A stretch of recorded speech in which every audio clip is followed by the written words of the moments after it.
When 2 full years had passed, Pharaoh had a dream.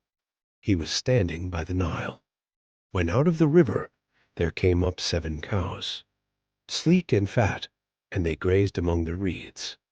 After them 7 other cows, ugly and gaunt, came up out of the Nile and stood beside those on the river bank.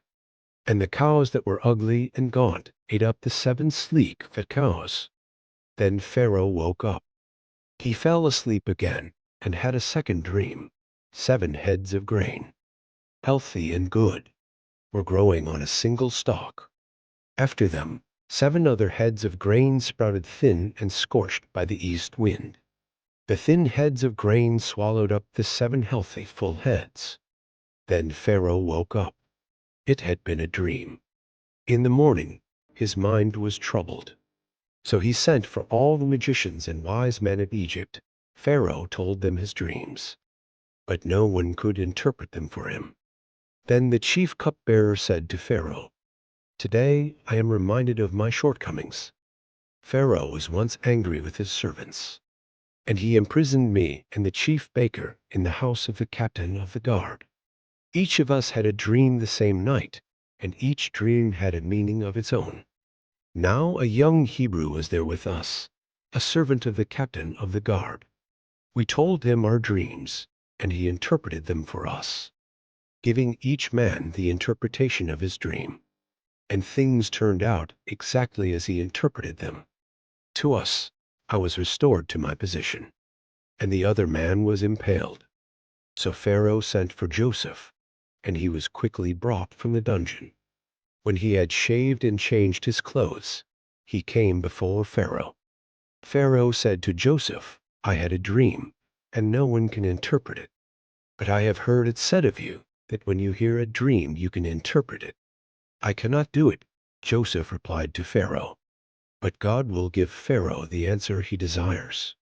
Then Pharaoh said to Joseph, "In my dream I was standing on the bank of the Nile, when out of the river there came up 7 cows, fat and sleek, and they grazed among the reeds.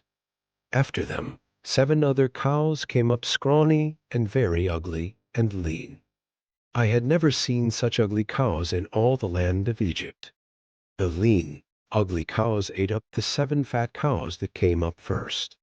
But even after they ate them, no one could tell that they had done so. They looked just as ugly as before. Then I woke up. In my dream I saw 7 heads of grain, full and good, growing on a single stalk. After them 7 other heads sprouted withered and thin and scorched by the east wind. The thin heads of grain swallowed up the 7 good heads. I told this to the magicians, but none of them could explain it to me.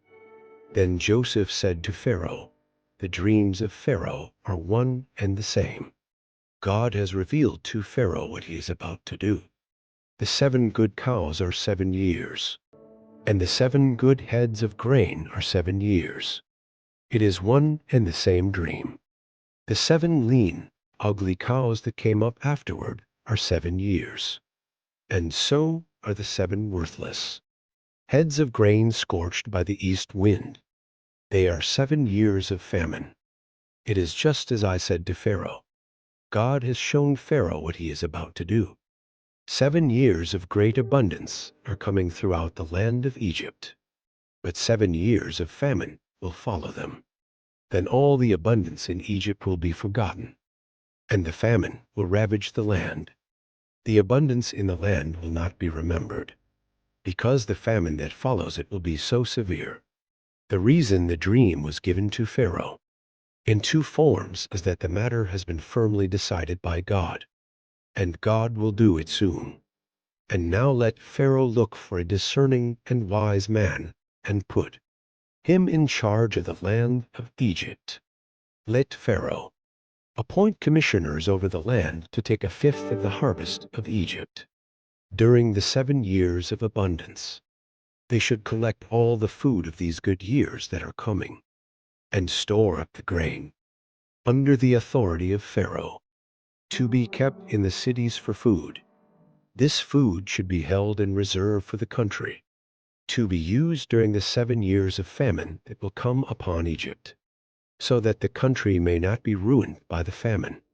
The plan seemed good to Pharaoh and to all his officials. So Pharaoh asked them, "Can we find anyone like this man, one in whom is the Spirit of God?" Then Pharaoh said to Joseph, "Since God has made all this known to you, there is no one so discerning and wise as you. You shall be in charge of my palace, and all my people are to submit to your orders. Only with respect to the throne will I be greater than you."